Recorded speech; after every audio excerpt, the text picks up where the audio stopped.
No Chá das Quatro de hoje, você vai ver como a educação sólida é fundamental para o desenvolvimento das crianças e dos jovens, ensinando valores como amor, bondade, honestidade e respeito, e como os pais desempenham um papel crucial como modelos de conduta cristã, transmitindo a palavra de Deus e orientando seus filhos no caminho da verdade e da fé. Então fique ligadinha que o nosso programa Chá das Quatro já está no ar.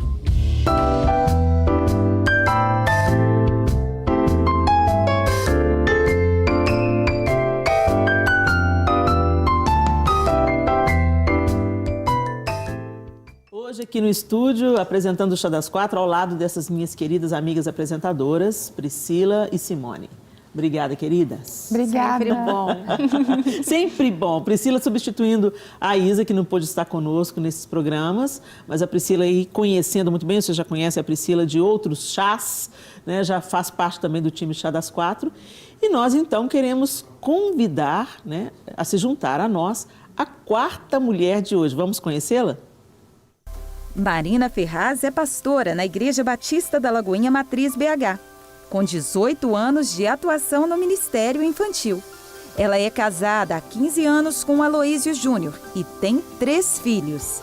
Marina é contadora de histórias bíblicas e está cursando pedagogia, além de possuir formação no Seminário Teológico Carisma. Ela é capacitadora de líderes kids e ministra treinamentos sobre libertação infantil. Marina apresenta o programa Lagoinha Kids na Rede Super.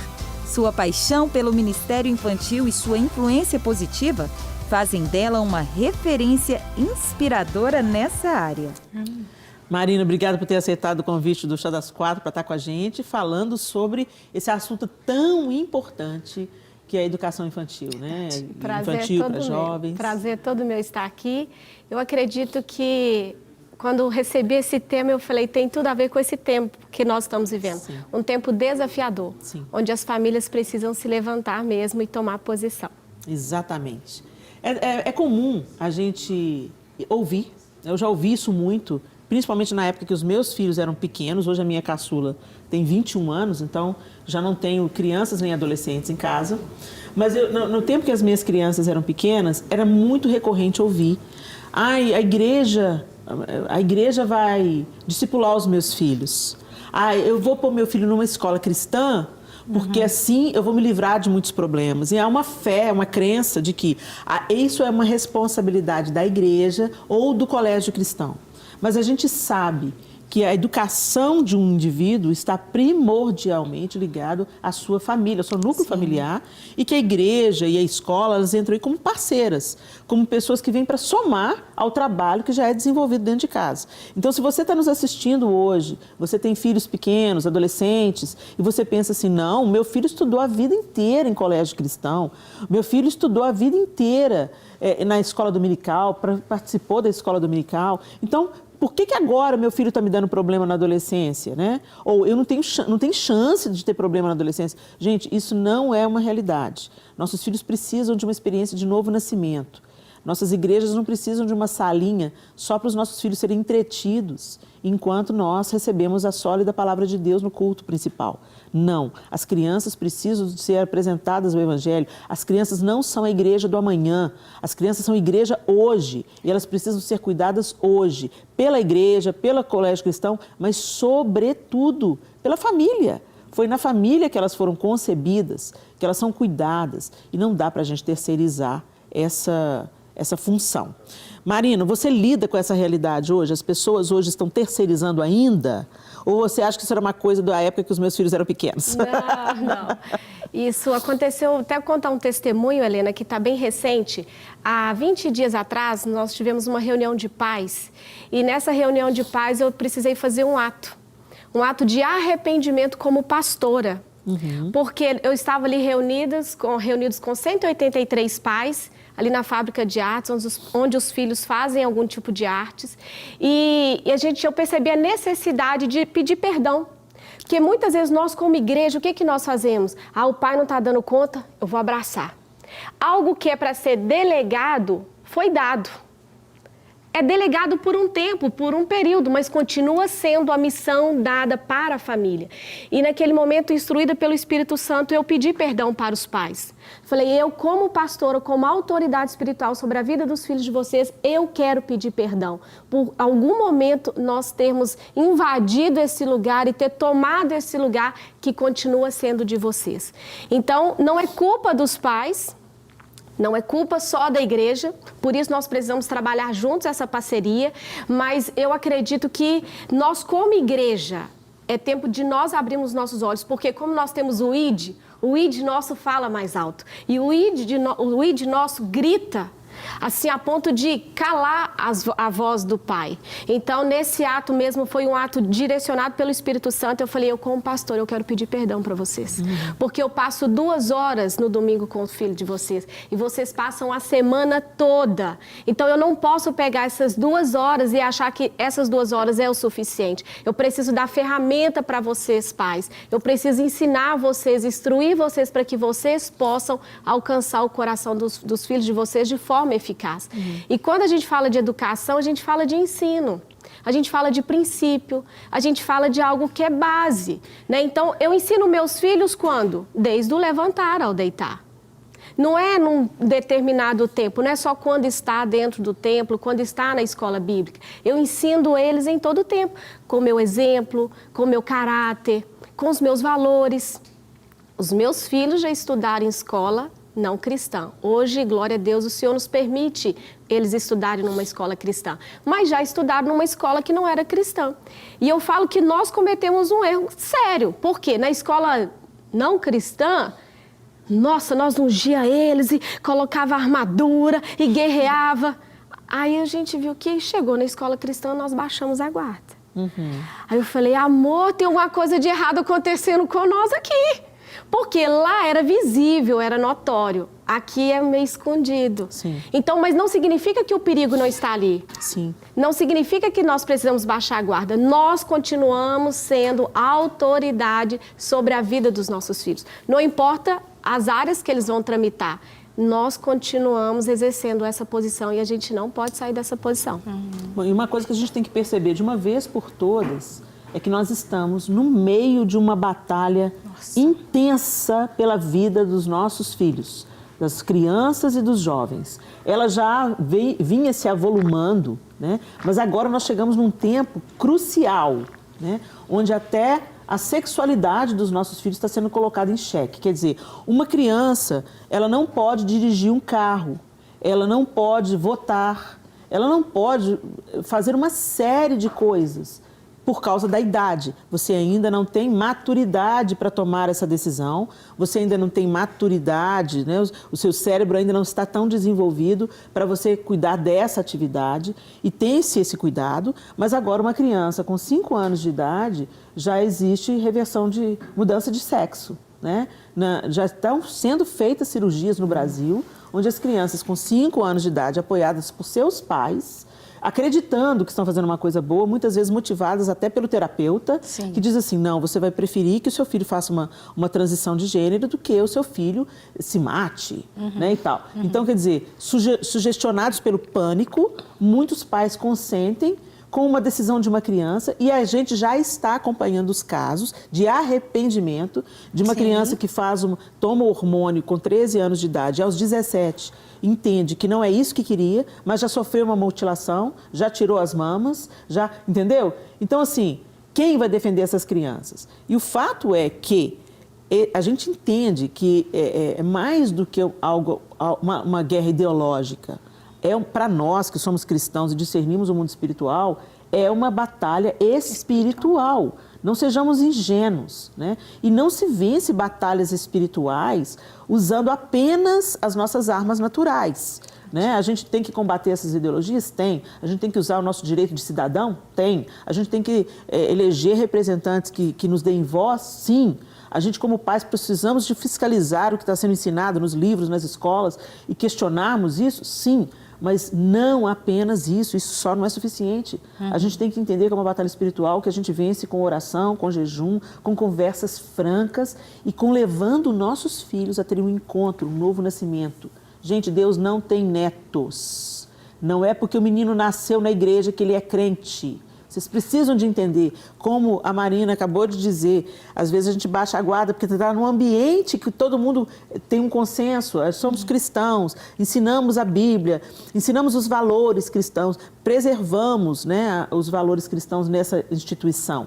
Mas isso não é suficiente, isso é parte do trabalho apenas, isso é apenas parte do trabalho. Nossos filhos precisam nascer de novo, nossos filhos precisam ter um encontro com Jesus. E isso não é só as 2 horas que a tia Marina tem na escola dominical que vai proporcionar. E nem só escola, viu, Helena? Porque nas escolas até cristãs também. Sim. Meus filhos também estudam no colégio cristão, mas eu vejo que eu sempre pergunto para eles o que está acontecendo, olho as amizades, porque até professores estão sendo contaminados. Sim. E às vezes até descobrirem que aquele professor está contaminado, ele já deu aula 1 mês, 2 meses. Eu tenho visto isso acontecer na escola dos meus filhos.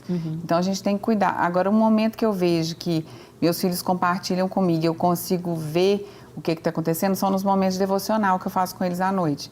Então, peraí. Então, quando é que você percebe, Simone? Nos devolucionais. Você faz, Simone? Com seus filhos? Diariamente? Olha aí, ó. Você tudo lá. Isso aí. Porque os devocionais, e o devocional você está fazendo de acordo com a idade da criança, né? Agora que meus filhos estão com Estevão quase 10, Esther com 12, eu já faço devocional na Bíblia mesmo, algo mais profundo. Eu faço uma palavra bem consistente. E tem devocionais que a gente faz que às vezes duram mais de 1 hora, porque Deus nos leva a esse tempo de devocional, que a atmosfera do ambiente muda. Eu vejo que Jesus, ele vem naquele lugar. E quando ele vem, ele mesmo mostra o pecado, a justiça e o juízo. E quando ele mostra isso para os meus filhos, eles começam a confessar coisas que eles fizeram de errado, sem eu falar nada. Só de eu compartilhar a palavra, ela liberta, ela é a verdade. Então, a partir do momento que eles escutam aquilo, eles começam, não, mas eu fiz isso com meu coleguinha, mas eu estava pensando nisso. Sabe aquele dia que eu não te contei isso? Então, eles vão falando. Então, é um momento muito importante que eu tenho visto, assim, hoje, agora que eles estão maiores, eu tenho visto como que isso tem feito tanta diferença. Verdade. E fora as experiências com Deus, que né? eles têm, né? Por causa nos do incentivo do devocional.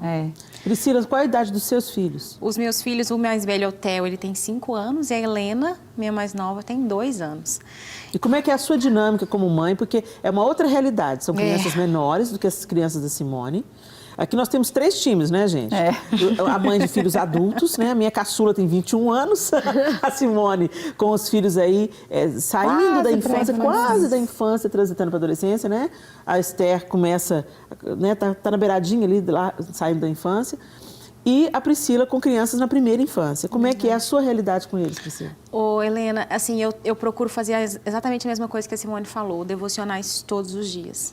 Todos os dias eu posso estar cansada, esgotada, que eu falo, meu Deus, eu vou entregar para o Senhor, mas eu vou fazer. Tenho dado Bíblias, por exemplo, meu filho mais velho já está começando a gostar de super-heróis. Já dei a Bíblia em Ação, que é uma Bíblia de super-heróis. Então, também tentando ficar antenada naquilo que tem para eles, para aquela faixa etária, para trazer para a realidade do dia a dia deles o Senhor Jesus da forma que eles entendem.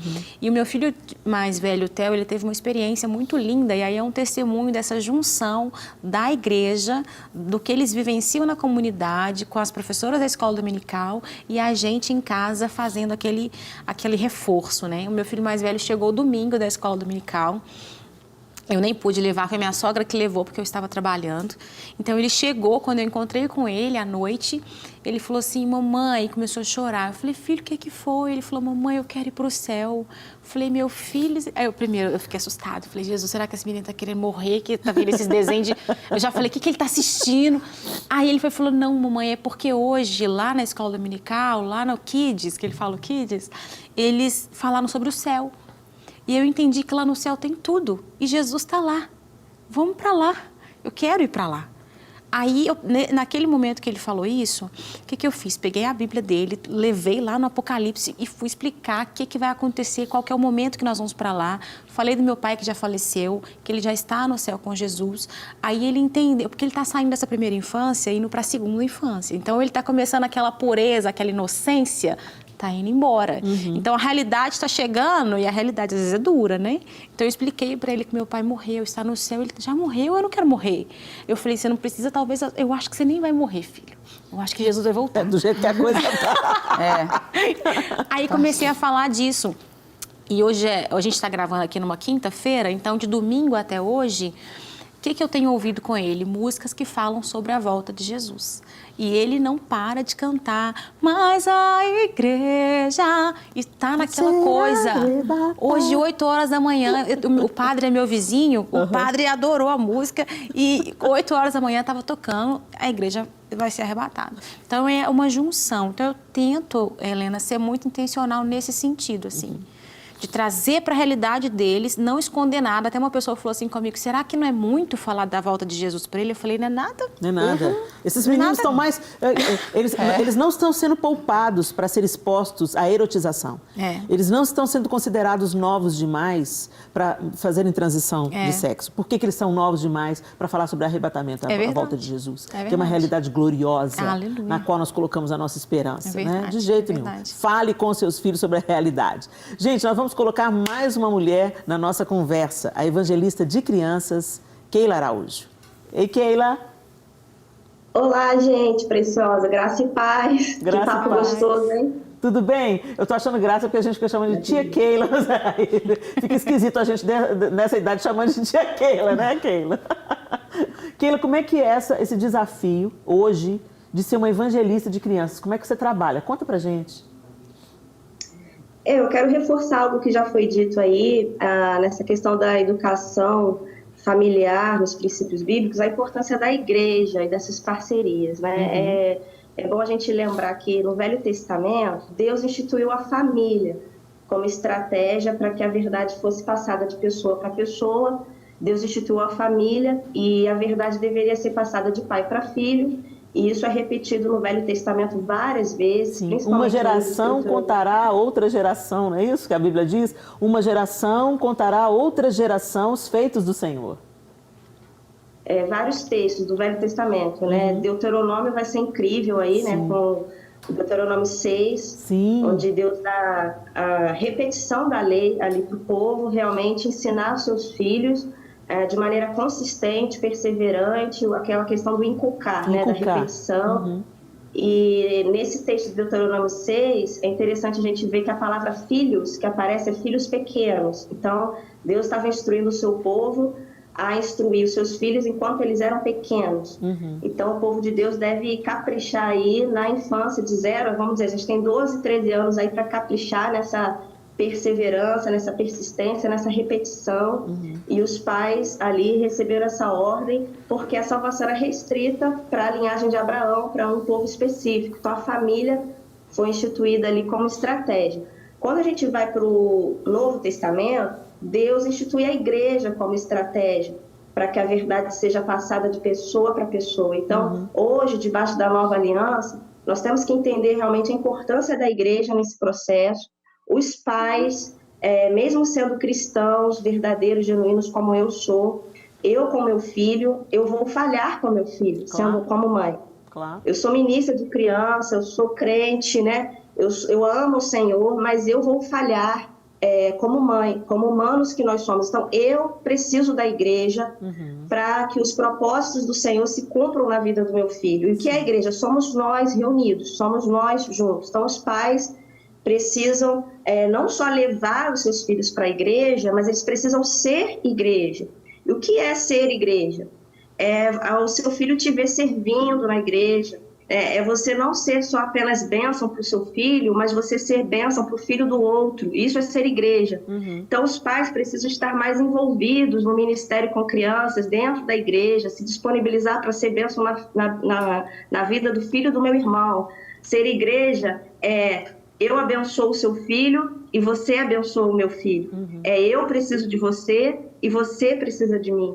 Eu acho que os pais não se envolvem tanto no Ministério Kids, né? Eu vou puxar aqui para o meu lado, acho que a pastora Marina vai concordar comigo e tal.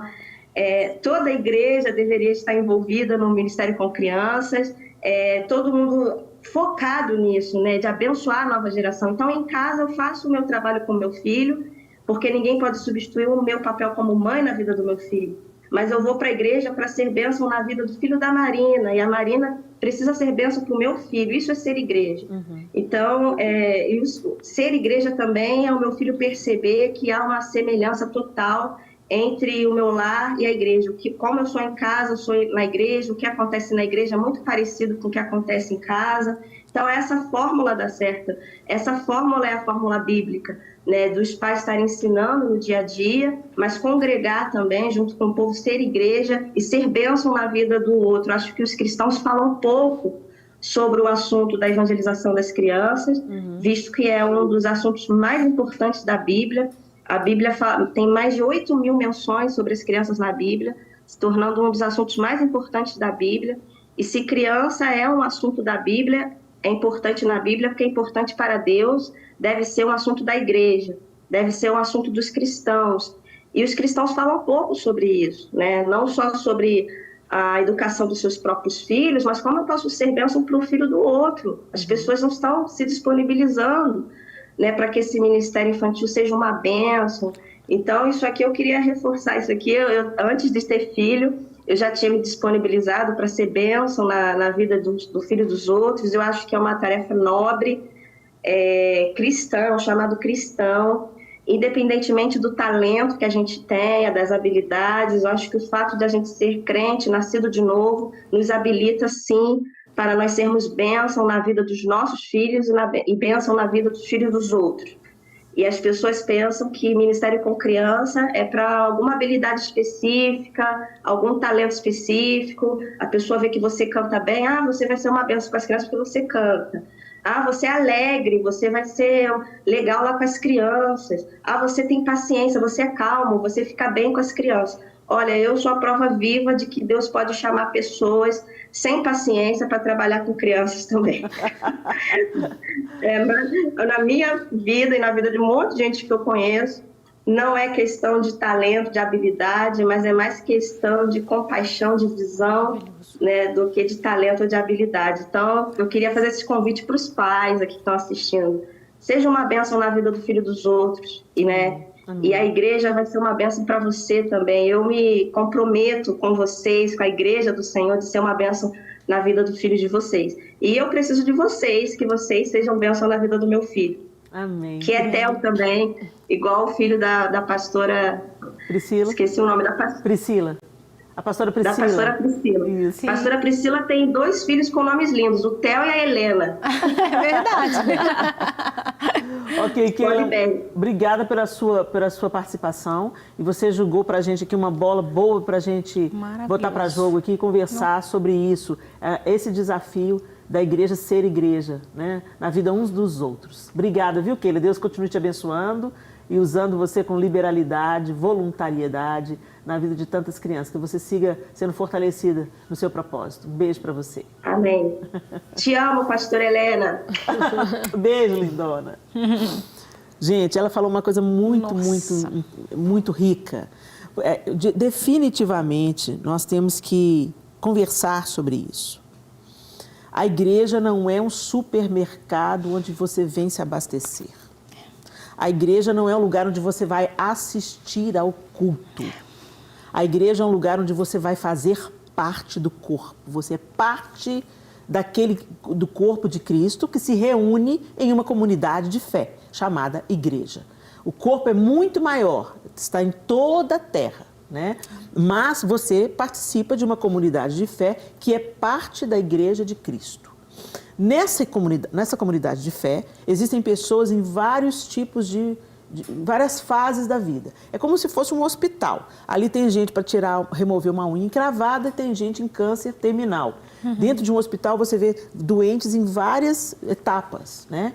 Sendo tratados, sendo cuidados, sendo curados, cada um na sua necessidade. A igreja não é diferente. É um lugar de pessoas imperfeitas, pessoas adoentadas, pessoas se curando, pessoas se tratando, pessoas evoluindo, pessoas caminhando, pessoas progredindo e sendo feitas pelo poder do Espírito Santo, a imagem e semelhança de Jesus Cristo. Mas ali também, dentro da igreja, tem os bodes. Tem gente que está ali simplesmente para ser um parasita. Uma pessoa que não quer se posicionar, uma pessoa que está ali simplesmente porque gosta do interesse social. É um lugar agradável, é um lugar de bons relacionamentos. Aquele ali tem um pouquinho mais de dinheiro, eu posso ficar amigo dele e levar uma vantagem. Aquele ali pode me promover naquele trabalho que eu quero fazer lá na frente. Eu quero ser artista e aqui na igreja tem mais oportunidades, e ali o mercado gospel pode me dar uma vibe para eu poder lançar minha carreira. Tem gente de todo jeito, gente. Então, primeira coisa, a igreja não é o lugar de pessoas perfeitas. É um tanto de gente imperfeita. Uns buscando melhorar, outros não. Segunda coisa que a gente tem que entender, quem é você? Em que lugar nós estamos nesse lugar, nessa comunidade de fé chamada igreja? Eu estou porque eu realmente encontrei com o Senhor Jesus, eu quero ser transformada à sua semelhança, eu não me conformo com a pessoa que eu sou, débil, imperfeita, adoentada, carregando meus sacos de lixo emocionais. Eu quero evoluir, eu quero crescer, eu quero ser transformada à imagem do Senhor. E não tem como você fazer isso desconectado de pessoas. Eu não estou na igreja para tirar dela, eu estou na igreja para contribuir com ela. E mais do que nunca, nós estamos vivendo um momento onde as pessoas estão nas comunidades de fé querendo tirar alguma coisa da comunidade de fé. Eu quero status, eu quero nome, eu quero entretenimento. Entendeu? Nos Estados Unidos, por exemplo, que é uma realidade que eu conheço, porque eu tenho um irmão que mora lá e meus sobrinhos que frequentam a escola dominical numa igreja americana, frequentaram, né, hoje são adultos, a gente vê que para o departamento infantil não vão os restos. Para o departamento infantil, os músicos excelentes entendem que eles podem, com o seu dom e o seu talento, contribuir com o departamento infantil. Porque quando falou ide por todo mundo e fazer discípulos de todas as nações, é de toda criatura, de 0 a 100 anos. Não, entendeu? Então, se eu tenho um chamado, por exemplo, eu sou uma preletora de mulheres, eu tenho que dedicar uma parte da minha fala para as crianças. E é o que eu estou fazendo isso aqui agora. Eu estou despertando mães, aprendam com o meu exemplo. Eu simplesmente você ler a Bíblia com seu filho, você fazer o devocional com ele, você levar ele na igreja todos os domingos, isso é parte do trabalho. Seu filho precisa nascer de novo, seu filho precisa nascer de novo, seu filho precisa nascer de novo. E por que eu sei disso, gente? Porque eu vivi o outro lado da moeda. Eu vivo o outro lado da moeda. E eu sei que não é suficiente o seu filho crescer na igreja, porque a igreja é lugar de todo tipo de gente. Então, a igreja é importantíssima, como a Keila falou pra gente. Ela é parte fundamental. E nós, como cristãos, não temos que terceirizar os nossos filhos para a igreja. Nós temos que nos envolver. Nós temos que ser participativos. Seja como doador. Eu tenho aqui o meu tempo com o meu ministério, falando para mulheres. Então, mas o que o departamento infantil está precisando? O que eu posso ajudar? Financeiramente eu posso ajudar? Num dia de festa eu posso me voluntariar? Eu posso aliviar a carga das professoras em algum momento? Entendeu? Eu posso chegar para a professora que está cuidando do meu filho e falar assim, o que vocês estão precisando? Em que eu posso ser útil? Tem algum momento do mês, eu não posso estar aqui todos os dias, eu não posso estar aqui todos os domingos, mas tem alguma coisa que eu posso fazer para servir o Ministério Infantil? Tem alguma coisa que eu posso fazer para abençoar as crianças? Sabe, gente? Porque as crianças estão debaixo de um feroz ataque do inferno e nós precisamos, como igreja, de nos posicionarmos como adultos para proteger. Sabe? Quando Davi foi buscar, mandou as pessoas de Nabal, né, buscar Nabal ajuda, né, para ele se manter no deserto, os homens de Nabal falaram para Nabal, esses homens nos protegeram no deserto, eles foram como um muro ao nosso redor, nos protegendo do ataque dos animais ferozes e ao seu rebanho, né? Nós precisamos de ser como os valentes de Davi, sabe? Nós precisamos ser como um muro ao redor das nossas crianças. Estão pedindo para chamar um intervalo. Eu não aguento calar a boca, gente. Porque quando fala com de criança, né?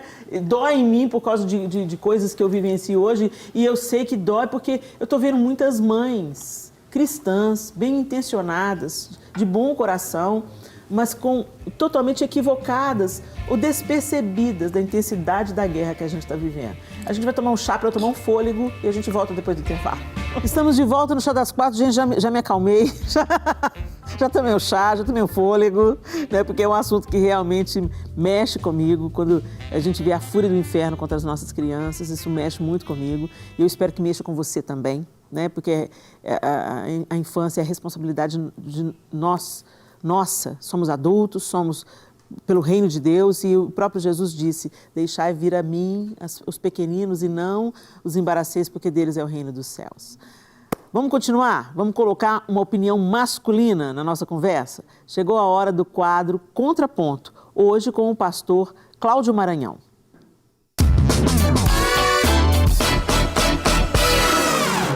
Quando a gente fala de educação cristã, nós precisamos ter em mente conteúdo e método.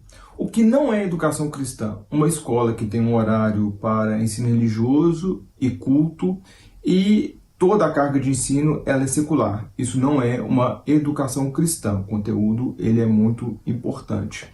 E o método também é importante. A escola, tal como nós conhecemos hoje, é um produto moderno, tem aí em torno de 100 anos. Então, quando a gente fala de educação moderna, há um contraponto, nós também precisamos de pensar na educação tradicional, aquilo que a gente chama de educação clássica. A educação moderna, ela veio à tona baseada em alguns humanistas ateístas, Rousseau, Piaget, John Dewey e o Paulo Freire. Esses homens, eles eram contra o jugo religioso, queriam libertar as pessoas do jugo religioso. Então, a fonte da educação moderna é essa, libertar as pessoas do jugo religioso. John Dewey, um americano, pragmático, pedagogo, ele era um crítico da educação tradicional. Ele era contra a memorização, ele era contra a intelectualização, e ele é o pai da pedagogia moderna. Muitas pessoas bebem nele, e aí o resultado que nós temos visto não é um resultado bom. Muitas escolas cristãs, elas baseiam o seu método de ensino, o seu método pedagógico nesses homens. Então isso é um contrassenso. Como que nós vamos adotar um método anticristão para ensinar filhos crentes? Então, educadores, pais educadores não deveriam se submeter a estas coisas. Então, nós temos um ensino moderno, anticristão, e temos a escola clássica. O que é a educação clássica? Educação clássica é aquela educação que passou pelo teste do tempo e formou na humanidade os grandes pensadores. A educação clássica ela é baseada em 3 pilares: o belo, o bom e o verdadeiro. Esses 3 pilares eles devem estar firmados no alicerce das Escrituras. Por quê?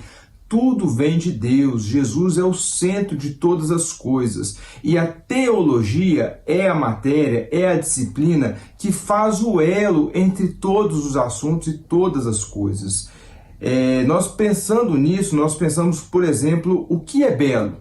O que é belo? Belo é a beleza, é a harmonia. Deus é a fonte de toda beleza e de toda harmonia. Não há beleza sem Deus. O que é bom? Bom é aquilo que edifica, é aquilo que há algum valor. E tudo aquilo que é bom provém de Deus. E a verdade? O que é a verdade? A verdade, ela provém do Senhor. Fora de Deus não há verdade. Fora de Deus nada é possível. O Senhor é o princípio e o fim de todas as coisas e Jesus é a verdade. Então nós temos aí que o bom, o belo e realmente verdadeiro vem de Deus. E essas coisas que formam aí o homem por completo, transcendente, pensando naquilo que vai além do que nós podemos ver na metafísica.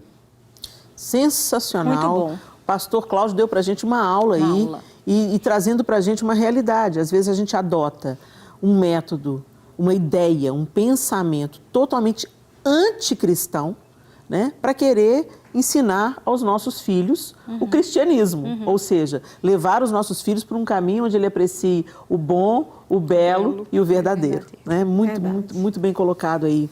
Obrigada, viu, pastor Cláudio? Foi uma coisa para a gente pensar aí. Né? Às vezes as pessoas simplesmente elas procuram se apropriar de é uma escola cristã ou é uma escola não cristã.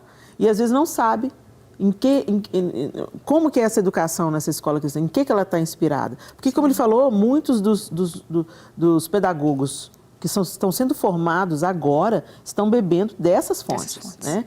E também fica aí a nossa dica para aqueles que estão se educando, aqueles que estão se preparando, estudando pedagogia, estudando psicologia, né?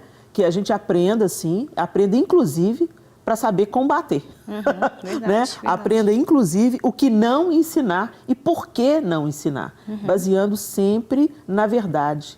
Né? Na verdade. E isso que ele falou é muito interessante sobre o belo, porque as pessoas têm relativizado o belo muito. Sim. E o belo, ele não é relativo. Como as pessoas pensam, cada coisa que eu tenho visto que as pessoas falam que é obra de arte, Sim. que não tem, só que quem não tem uma visão crítica, né, não procura um entendimento, conhecimento, ela vai na onda das outras pessoas, só que isso repercute em várias situações na vida dela, não é só naquela arte. Só em ela contemplar uma coisa. Outro dia eu vi um negócio absurdo, eles fizeram acho que um vaso sanitário cheio de papel, isso aqui é uma obra de arte. Não é uma obra de arte. Mas as pessoas não entendem, né? Elas acham, então assim, isso aqui é bonito. Não é bonito. Só que até isso a gente tem medo de falar. Pode ser instigador, pode ser desafiador, pode ser interessante. Mas não dá para fazer que é bonito. Mas... Eu entendo, porque às vezes as pessoas falam assim, o belo é relativo. Porque, ok, a gente tem diferenças de gostos, né? Então, por exemplo, eu posso achar essa blusa bonita, interessante, ela tem um tamanho de um lado, outro tamanho de outro, né? Tem gente que olha e não, eu não gosto dessa simetria. Eu gosto de coisas mais simétricas. Ok, nesse aspecto a beleza pode ser relativa. Mas aí são as preferências. Sim, é as preferências. Né? Agora, outra coisa é absoluto. Isso. Né? Tem coisas que são absolutas. Sim. Não dá para você olhar para um pôr do sol perfeito e eu falar assim, não é bonito. Sim. Não é bonito, é feio. Não, Sim, não tem. não tem como. Você pode falar assim, esse pôr do sol me dá melancolia. Eu não gosto de pôr do sol, porque me lembra minha mãe que morreu. Ok. Mas não dá para dizer que um pôr do sol é feio. Né? Nesse aspecto que a gente está dizendo que não é relativo. Né? E aquele vaso com papel, ele está me instigando. Estou achando interessante. O que eu posso ser? Ok, mas falar que isso é bonito? Sim. Não dá para falar que é bonito, gente. Eu assisti um documentário que inclusive fica a dica para quem quiser assistir. O Fim da Beleza. É um documentário do Brasil Paralelo, um pessoal muito conservador, inclusive, e eles têm uma perspectiva muito crítica ao nosso tempo, ao nosso século, é muito legal. E aí, o que a Simone falou que é absoluto, por que é absoluto? A gente pode pensar no homem das cavernas. O homem das cavernas olhava para o outro, e quando ele vê o outro, ele vê uma simetria. Ele vê uma simetria entre os lados do rosto. É claro que a gente sabe que não é 100% simétrico, mas aquilo que os nossos olhos nus podem ver, eu olho para a Helena, eu vejo ela simétrica, eu olho para a Marina, eu vejo ela simétrica. Então, o homem passa a reproduzir aquilo que ele vê. Ele olha para a natureza, ele olha para uma floresta, ele vê uma árvore com um formato específico de árvore. Então, existe um fundamento para se ter um conceito absoluto de beleza, né? E isso é desde que o mundo é mundo, desde que o homem é homem. E essa desconstrução, né, do que é belo, do que é bom e do que é verdadeiro é que está levando essa sociedade ao caos. Aí desconstrói o que é princípio. Quando nós falamos de educação, falamos de ensino, falamos de princípios. Então, quando distorce isso, nós estamos tendenciosos a distorcer também a palavra de Deus. Sim. Então, as crianças não conseguem também com muita clareza. Mas isso aqui pode ter duplo sentido? Não tem. O belo é verdadeiro, é puro, não tem como ser mudado. E assim a palavra de Deus. Quando nós falamos desses princípios, desse ensinamento, dessa educação, ela não tem como ser mudada. Pode passar o tempo que passar. Eu fui fazer uma pesquisa sobre educação no dicionário, fala que é ensino, princípio, valores ensinados de geração a geração. E aí pegamos a palavra de Deus, o que a palavra de Deus nos fala? Uma geração contará os feitos do Senhor à próxima geração. Não é algo para ser mudado. Vou ajustar de acordo com o tempo. Agora essa geração precisa ser assim. Não. Nós falamos com linguagens diferentes para determinadas idades. Sim. É o que eles vão conseguir absorver. Mas a palavra é única, ela é absoluta, ela é verdadeira. Isso está levando uma relativização tal que, por exemplo, o que era crime, agora não é mais crime. Começou de um jeito, quer dizer, gente, vamos voltar no nosso Código Penal. Começa falando que um vaso é bonito. Começa falando que o vaso é bonito. Depois, na lei, por exemplo, o adultério. O adultério era considerado crime. Vocês já imaginaram quantos adultérios não aconteceram, não se concretizaram, porque pelo Código Penal era crime? Vocês já pararam para pensar nisso? Em quantas vezes o cara tava para... Não, mas isso é crime, isso é uma contravenção, isso é contra a lei. Às vezes um cara sem nenhum princípio religioso, cristão, né? Entendeu? Não, mas isso é contra a lei. Então, peraí. Então, não quero confusão com a polícia, não quero ser preso, não quero ter que pagar uma pensão para minha mulher por danos morais. Então, deixa eu voltar daqui. Entendeu? Mas aí se relativizou. Não, não é crime. Isso é uma escolha de cada um. Hoje existem os casamentos abertos. Entendeu? Então, onde o cônjuge incentiva você a trair. Ô, gente, pelo amor de Deus, vamos acordar para a vida. Ninguém tropeça em montanha. A gente tropeça em pedra pequena. E Satanás tem trabalhado de uma maneira eficiente em colocar muitas pedras pequenas no nosso caminho. A gente não atenta para isso. E isso está acontecendo debaixo do nosso nariz, dentro de casa, com o tipo de conteúdo que os nossos filhos consomem e que nós consumimos. Porque é muito fácil a gente falar assim para o filho, não faz isso. E você está fazendo? Totalmente... desproporcional essa sua atitude. O Colégio Batista Mineiro, aqui de Belo Horizonte, onde os meus filhos estudaram a vida toda, tem um lema. O melhor ensino é o exemplo. Eu não sei se ele ainda é o slogan do colégio, mas a vida inteira o melhor ensino é o exemplo. Então, de fato, o melhor ensino é o exemplo.